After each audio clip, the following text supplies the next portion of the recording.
মোটামুটি 5টা সাড়ে 5টার মধ্যে আমি ঘরে ঢুকে যাই। তারপরে যদি আমি 1 ঘন্টায় অন্তত যদি না শুই, আমি উঠে বসে আমি কিছু কাজই করতে পারতাম না।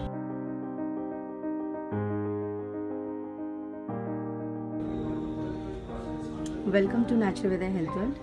আজকে আমাদের সাথে আছে কেকা দাস ঘারা।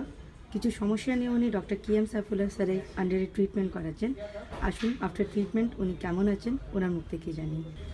আমার প্রথম সমস্যা যে একটা ডাইজেস্টের একটা প্রবলেম ছিল, মানে হজম হতো না, অ্যাসিডিটি, আর যেটা ছিল ভীষণ রকম টায়ার্ডনেস, ভীষণ রকম ক্লান্তি। মোটামুটি 5টা সাড়ে 5টার মধ্যে আমি ঘরে ঢুকে যাই।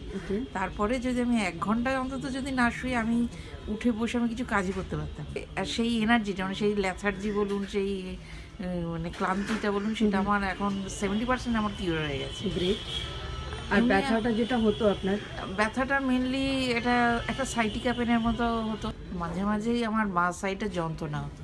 ওকে, মানে এটা কি মানে কোমর থেকে অল যন্ত্রণা টাইম, না কোনো টাইম দাঁড়িয়ে আছেন বা বসে আছেন বা কোনো কাজ না করছেন? না, মাঝে মাঝে, অল টাইম না, কিন্তু প্রায়ই হতো।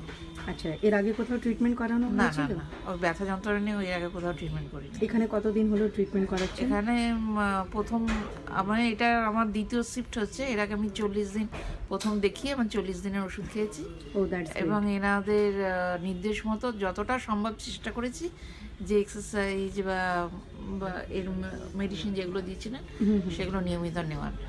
খুবই ভালো। আরও একটু নিয়মটা ভালো করে পালন করুন, যাতে 70% আপনার 100%-এ চেঞ্জ হয়ে যায়। এটাই কামনা করছি। Thank you.